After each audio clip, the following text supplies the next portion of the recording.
Alright everyone, here's a sort of special activistic video in defense of the Second Amendment. Specifically, the state of Vermont is antagonistic towards gun owners at this point. Clearly doesn't want people to be particularly well armed. They want people to be disarmed so they can be abused more actually. But here's the thing. Vermont has its own overlapping quasi-Second Amendment aspect to its own constitution. So going after guns at the state level is very difficult. You had some watered-down gun control, unfortunately forced through by Phil Scott, our rhino governor. But by and large, things fall through, and people in Vermont, because there's really not much gun crime other than some accidental shootings with hunting usually, there's not a huge push for attacks on the Second Amendment. But the state of Vermont has decided to gun after Slate Ridge, which is in West Paulette in Vermont. I believe that's north of where I live in Rutland. And basically what it is an outdoor training area where people can go and literally learn gun safety, marksmanship and shit. It's a big outdoor area. And the state of Vermont got complaints from some of their neighbors about the noise. There were altercations. So supposedly one of the people that was in charge there at one point made threatening Facebook posts. But here's the thing. Nothing that was complained about explicitly about Slate Ridge actually could lead to them being shut down and no longer being able to use that private property for training purposes. So what do? Since they can't go after them on weapons charges or harassment charges or anything, I think there are a couple of individuals that were detained for a while, but by and large, the people there that are organizing it, they're above the law. They haven't done anything wrong. So what do? They come in and an environmental court decides to go after them for zoning purposes, environmental purposes. Oh, these buildings aren't proper. They're not up to code. There's too many of them. They're not built properly. They're too big or something like that. The state of Vermont is notorious for doing this, and indeed the government in general. It's like when you look at Al Capone. They never got him on murder charges, bootlegging, or anything like that. They had to wait and get him on tax evasion.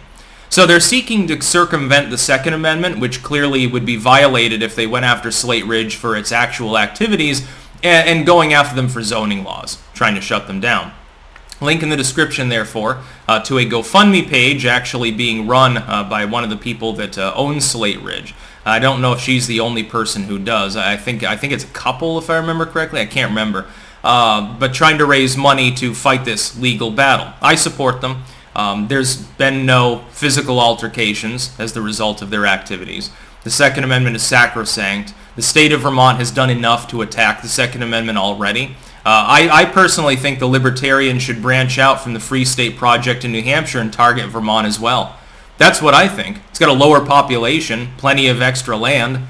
Why not convert it from a high-tax hippie hellhole? I mean, the hippies basically took what had been a rock-rigged fucking Republican conservative state, hyper-religious actually, half a century ago. Really, literally where Joseph Smith was from, if I remember correctly, and John Deere as well. He fled the state because of taxes too, by the way, and to develop his tractors out in Illinois or Ohio or something. It's a really funny story, but he was a Rutland native, by the way. Here's the thing. It should be targeted in that manner. It makes sense. I think there's enough libertarians to do it. How about the hardcore libertarians take over New Hampshire and the Johnson types can take over Vermont? We'll call it a day. Have the Twin State area. Anyway, I support the fundraiser. Probably donate a little bit later myself. And that's because somebody needs to stand up for the right of people to keep and bear arms. And that's really what this is about. This isn't about zoning. That's the excuse being used by the state of Vermont because they can't go after them on the guns, they can't go after them on the training, they can't go after them on the noise complaints, they can't hold other people responsible if there's a verbal altercation between a person who happens to be there and some other neighbor. Doesn't mean that anyone else did anything wrong. And of course, altercations tend to go two ways. When you see the reporting in the Vermont legacy media, of course, it's, well, these extremists at Slate Ridge with their plate carriers and their machine guns got into a fight on Twitter with other people who are totally blameless. That may not be the case. Dude, how the fuck am I supposed to determine that's even fair reporting? So yeah, and take a look at the GoFundMe. Research Slate Ridge a little bit and you'll see sort of what's going on. Keep in mind, again, if you read WCAX or 7 Days or something, you're going to hear Slate Ridge bad, extremists, oh, they're Trumpanzees, oh, they're planning to shoot everyone up, it's going to be like Waco all over again, and, stupid shit like that. No, it's people training with guns. People able to go there and learn how to use their guns correctly.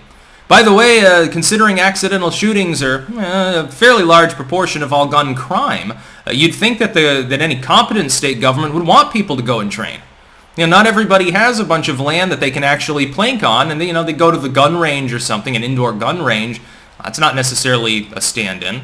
They can go here and they can wander around in this, wooded area and shoot tin cans and shit like that. That's the way that you learn how to shoot. I would think, by the way, like, let's say there's like a bank robbery or something, and someone with a gun is trying to subdue the bank robber. It's good to know that they can hit center of mass. It's good to know that they know about penetration. It's good to know that they're not going to whip out a .44 Magnum or something like that and, miss anyway and kill several school kids. Be nice to have a nice, polite, armed society that's actually competent with their weapons. By the way, the Taliban loves to confiscate weapons too, so I guess they're like the Vermont state government. Vermont's fallen a long way since I was a kid with regards to this and other issues. More and more taxes, more and more regulations, less and less gun-friendly. You're basically pissing away what makes Vermont Vermont. It's not all about Ben and Jerry's and Bernie Sanders rambling bitterly about socialism for the third time this week. That's only part of what Vermont's about. It's a weird state. You have this gun culture, sort of redneck hillbilly-esque thing. Then you've got the Bernie Sanders, diabetes ice cream special. But the former is being attacked openly now by all the Burlington hippies that run the Vermont government. So Slate Ridge, there's legal costs. By the way, if you've never hired a lawyer, you don't realize how expensive they can get. They'll fucking charge you $20-$30 just to read a goddamn email. So the amount that they've raised so far has gotten them an attorney, which they can't even name because of the cancel culture there, and I fucking don't blame them. But hopefully they prevail in their case. And again, they need a lot of money in order to battle it out. And this, it goes to the heart of the issue in Vermont. If I'm a resident of the state, when I'm there, I want it to be reasonably gun-friendly because I like to do some planking. I don't use the kind of weapons they probably use at Slate Ridge. I'm a revolver fan mainly, but even Biden doesn't want to take my fucking revolvers away unless, I guess, is 9.22 rounds in the HR Sportsman still allowed, or is that a high-capacity revolver? We'll see in the future. You never know what his moron ass is going to trot out next. So, again, link in the description if you want to check that out. Look up Slate Ridge in West Paulette. You can read up on the story. You'll get some unbiased views of it. Maybe not from WCAX, though. That's about all. Peace out.